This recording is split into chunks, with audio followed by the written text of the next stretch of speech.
Who are you gonna call? These guys, actually. That's right, Ghostbusters, the movie that sexists have hated since it was first announced and whose trailers have been downvoted to hell and critics will refuse to actually see it, is good. Nothing special, but it's a funny, scary, entertaining summer flick. It's fine, guys, it's fine.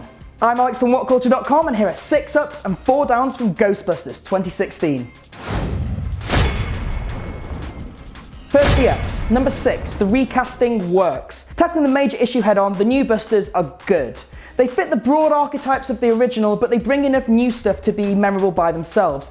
Their characters could be a little more developed, especially Melissa McCarthy, who is basically playing herself, but overall, the actresses are likeable enough that you want to spend 2 hours with them. The standout is Kate McKinnon, who is a ball of eccentric energy as the gang's techie Holtzman. She doesn't get that many belly laughs, and some of her jargon is more irritating than endearing, but she's so constantly off kilter, it's hard not to just chuckle along with her. 5, the gender politics are front and centre, and they work. The gender swap recasting is far from the end of the movie's politics. Like all of Paul Feig's other films, this is about women's place in society, specifically here where they fit in science, and there's a big thing about scientific method and celebrity. That's right, this movie is about the backlash. Some of the more pointed jokes, and there's a lot of them, will have been added in after the casting reaction, but the movie is intrinsically about asking the question of how would people react to a new female Ghostbusters, and what does that say about our current society?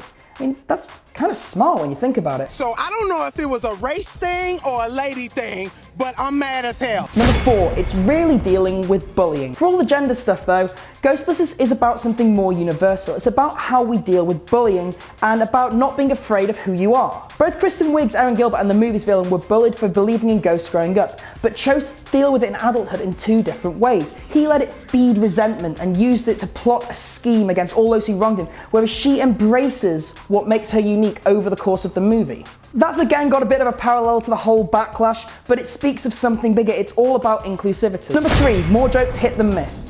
The first good joke in Ghostbusters comes about 20 seconds in. 20 seconds. From a movie that everybody thought would struggle to make you smile once. And from there's a constant run of gags, both big and small, that mean you'll be chuckling along throughout the entire thing. There are quite a few misses, I'm not gonna lie. A lot of the pop culture references are based on very obvious gags about classic movies. You have a Scarface, say hello to my little friend joke in there that doesn't work, and the awkward comedy can feel quite contrived. But overall, there's more hits than misses. Even jokes that failed in the trailers work in the context. Well, aside from that Exorcist possession thing, that's as crap as it always looked. Number 2, Chris Hemsworth is hilarious. Okay, so Ghostbusters is quite funny, but Chris Hemsworth is something else as the gang's receptionist. He's dim-witted, and every single joke the movie makes with him lands. And there's something really endearing about Kevin. We start off laughing at him, oh, he doesn't know how to answer the phone, he doesn't know what Ghostbusters is. But over the movie, like with the gang, we begin to really care for him. You like this character, you want him to be the 5th Ghostbuster. It's a bit like Jason Statham in Spy. It's another actor we didn't know who could do comedy, and in the trailers looked to be playing it really broad. But when it gets down to it, he's so consistently good. Whenever he comes on screen, you're giddy waiting for the next joke. Number 1, the cameos and throwbacks are more than blind nostalgia. There's a lot of cameos in Ghostbusters 2016 from the cast of the 1984 original, and unlike the trailers, I'm not going to spoil them, but I will say this. They're brilliant. Each actor gets a fitting appearance that fits their personality and their place in the canon, but more importantly, it doesn't pull you out of the movie, it powers you along, it's enjoyable, but it's not distracting. The same is true of all the throwback referencing, which is quite irreverent for a movie that's so steeped in all this, because it's not blind nostalgia, it's using things that you know to say something new. Those themes we discussed earlier work because it's got the backing of the Ghostbusters franchise on it. And with that positive conclusion, it's time to look at what really drags the movie down. Bonus down, the new theme. Right, before we get to the real downs, I want to talk about the new theme tune. It's terrible. Why they got 2016 Fall Out Boy to do it, I have no idea, but it turns out worse than we expected. It's very telling that before the UK press screening, they were playing Ray Parker Jr. on a loop. But thankfully, it's barely in the film. The only bit that plays is the most palatable 20 seconds over a montage. Dodge the proton bullet there. Whenever I tell a joke, it always sounds like... And now the real downs. Number 4, it's edited to hell. Like most 2016 blockbusters, you know, X-Men Apocalypse, Alice Through the Looking Glass, Independence Day Resurgence, Ghostbusters is really curiously edited. The pacing of the movie is all over the shop with massive time jumps and stilted developments. Characters just do things because the plot demands it. They know who the villain is because the audience has seen who the villain is in a completely different scene. And there's a bit where a character saves the day at a climactic moment and all the others are like, "Oh, welcome back, we're so glad you came back." And I was like, "But you didn't leave."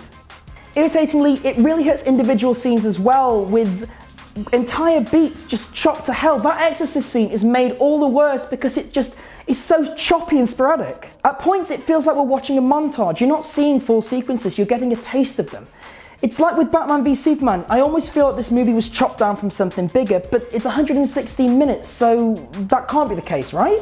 Number 3, there's a lack of real conflict. You're never in doubt the good guys are going to win, and not just because it's a summer movie. The stakes are so unclear that it's impossible to get properly invested in it. I still don't really know what the bad guys' ultimate plan was. Those editing problems won't have helped either. The choppy and sudden scenes mean that there's very little tension actually built. In fact, there's only one moment at the start that is actually scary. For the rest of the movie, it's just kind of mildly creepy, which is a real shame for a horror comedy. Number 2, stilted flat blocking. Right, time for a bit of film 101.